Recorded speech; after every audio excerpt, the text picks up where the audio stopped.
I'm Charlie Hutchinson. You're on the road with Ken Freeman. We're in Knoxville, Tennessee, where my best buddy just got saved and the cats just killed him off. On the road again. I can't wait to get on the road again. I can't wait to get on the road again. I can't wait to get on the road.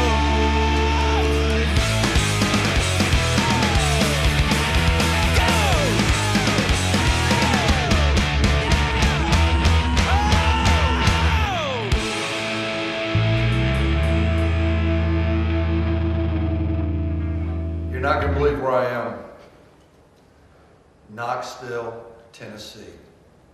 But some great things happened again this year in Knoxville, Tennessee. Where was I at? Calvary Chapel. They're all over the world. Go to a Calvary Chapel near you.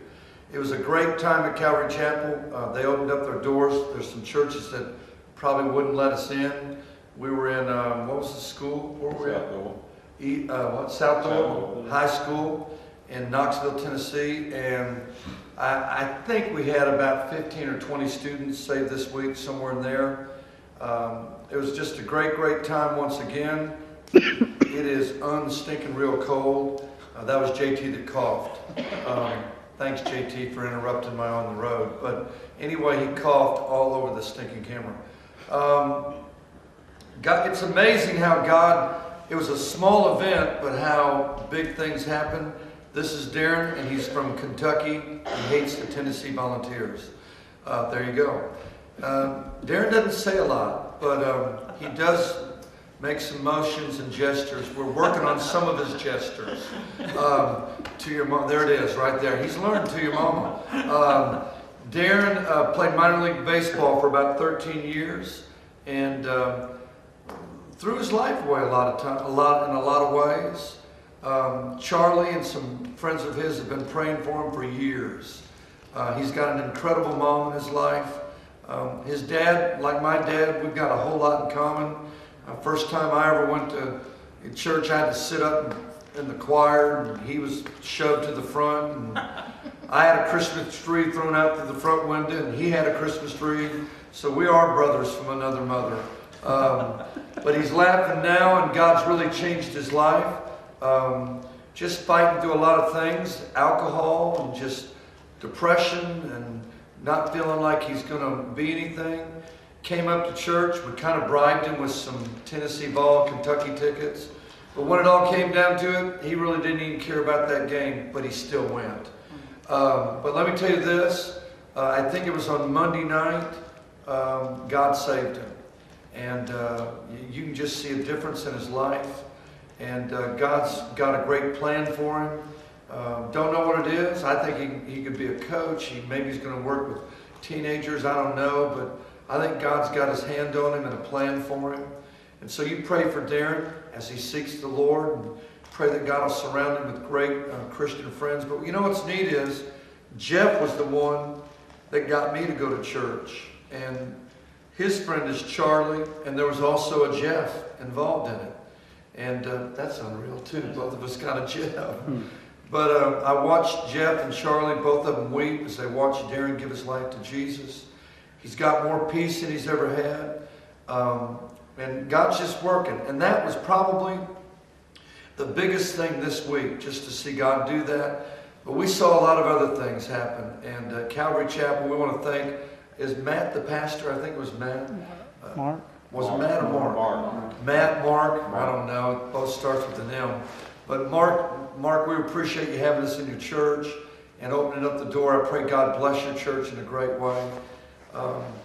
My Spurs were winning by a lot until Butthead number 24, who is going to hell, Kobe Bryant. I'm praying for him, okay. But he just hit a stinking 3. That stinks. I would have said sucks, but we wouldn't want that on my video. That really stinks. Oh, he makes me sick, hot dog. Anyway, Spurs are still going to win. I don't know how I got on that, but anyway, let me say this. Pray for Darren. Pray for me.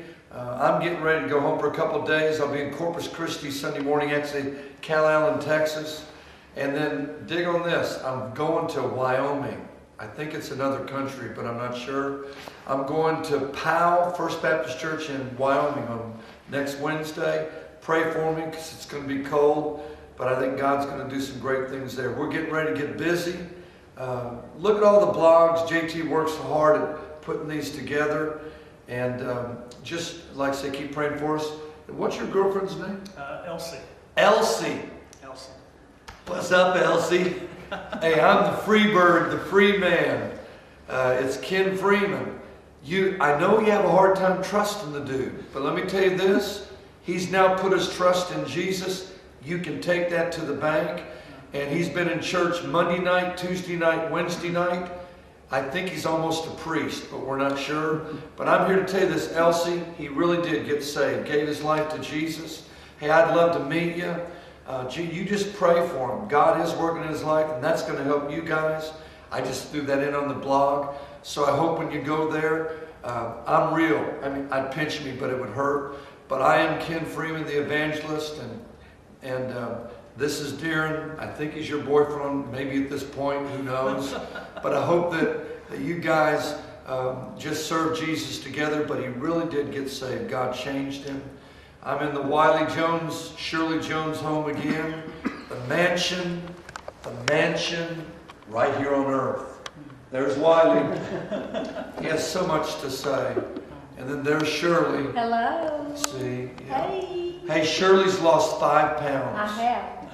God's doing a work in both of our lives. Just pray for other people around us. I won't mention any names. Jake Gullich. But the bottom line is, God's done a work this week in Knoxville, Tennessee. You're on the road with me. I also spoke this week at Angelic Ministries. And it was a great time. I had a bunch saved. And this morning I did a little Bible study. And I talked about Psalms 139. Let me give you this thought. And I kind of wish Darren would have been there. When you feel like nobody knows you're around, Psalms 139 says this: I know everything about you. I know when you sit down, when you stand up, when you sleep. God knows you. He also says that God will hold you. He'll never let go of you. He also says that he made you. God made you. Fearfully and wonderfully made. Scheduled every day of your life. And then it says that when you wake up in the morning, God's going to guide you. And the last thing he says is he'll lead you. So you ought to read Psalms 139 today, because there's a whole lot about God and you in that chapter, and he knows everything about you. So pray for us. It's 09. I don't know how many we saw saved. I'll kind of get caught on it, but probably about 30 or 35 or so. Does that sound right? Maybe 40? I don't know. This week? Probably. Yeah. Somewhere right in there. I don't want to lie. If I was saying it evangelistic, it was probably 432. So, but speaking is probably 32. But we had people saved. Darren was one of them. I won't forget this week. What a great way to start my own 09. I'm on the road, and my Spurs are winning. 104-100. Boo Lakers. Go Kentucky in anything. Go Cats. They kicked Derriere the other night. Pray for Tennessee, because they just need help. They need volunteers, real volunteers. That was a joke right there. That was good right there. Get her done. Lord bless you. 104-100, and there's an idiot dribbling the ball. He dribbles, shoots, missed, but somebody else tipped it in. Hey, go Spurs, go.